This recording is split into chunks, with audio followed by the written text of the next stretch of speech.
Good morning सर्वांना. कशा आहात सर्वजण? हा माझा मिनी ब्लॉग 4 आणि आज सकाळी भाज्या वगैरे धुवून घेतल्या आणि लगेच मटकी करून घेतली. मूग आलेली म्हणजे परवाच्या दिवशी भिजू घातली होती. काल मग कपड्यामध्ये बांधून ठेवली आणि मग आज केली.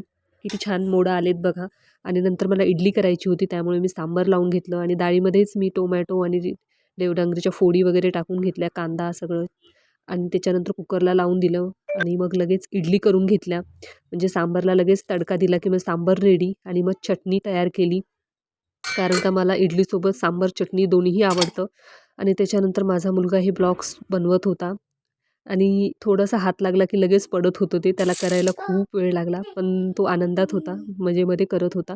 नंतर आम्ही दोघांनी लुडो खेळला, कारण का माझ्या मुलाला माझ्यासोबत खेळायला खूप आवडतं आणि मलाही लुडो खेळायला आवडतो. म्हणून आम्ही दोघांनी लुडो खेळला.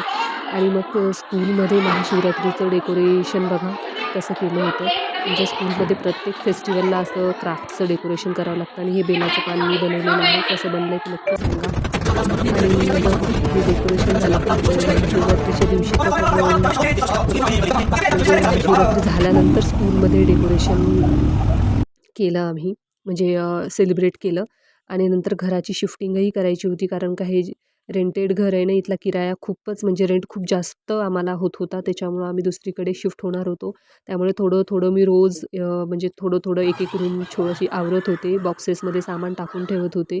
आणि हे सगळं मी धुवून घेतलं, बकेट्स वगैरे ते, म्हणजे दुसऱ्या घरात रेंटच्या घरात गेल्यानंतर इझी होतं.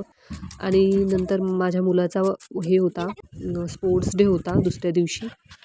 त्याच्यामुळे दुसऱ्या स्कूलमध्ये होता, त्यामुळे मला ऑटोमध्ये जावं लागलं. आणि त्याच दिवशी घराचीही शिफ्टिंग होती, त्याच्यामुळे माझे मिस्टर घराची शिफ्टिंग करत होते आणि मी स्पोर्ट्स डेला गेले.